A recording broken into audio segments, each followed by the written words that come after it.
Awesome. Well, you've done so much, I guess, activism around HIV, and you're also a big, I guess, campaigner for cancer awareness, because you yourself are a cancer survivor. Yes. Can you tell us your story and about your survival story with Hodgkin's lymphoma?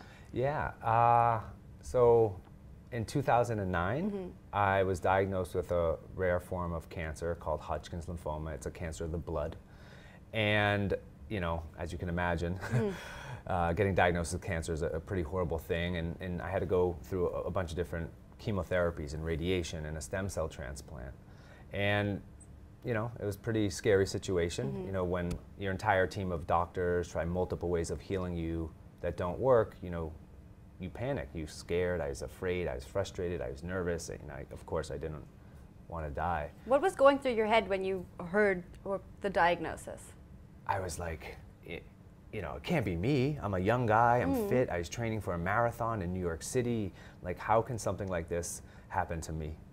And you know, it wasn't a genetic thing, it just kind of is a little bit of bad luck.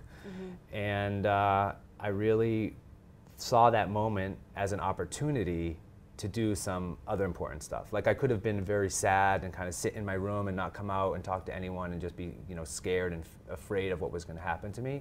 But instead, I really wanted to kind of use that crisis to go out there and to do some important things. And what I learned is that I think it really helped the work that I do with grassroots soccer a lot, because, like, I don't have HIV, and hopefully I'll never become HIV positive. But I know what it's like to walk into a doctor's office and sit down and get a life-threatening diagnosis that has no cure.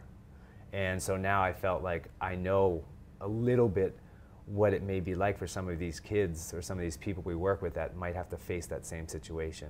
So now it's like my goal to go out there and do everything in my power to make sure other people do not have to go through the same stuff that I went through and get that horrible diagnosis.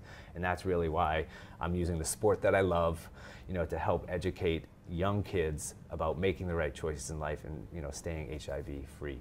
And you're cancer free now? I'm cancer free now. Yay. Yeah, right? Pretty cool, right? See, I wasn't even allowed to travel outside of the United States just due to my health, so that's why it took me 4 years to get back here since the World Cup. Wow.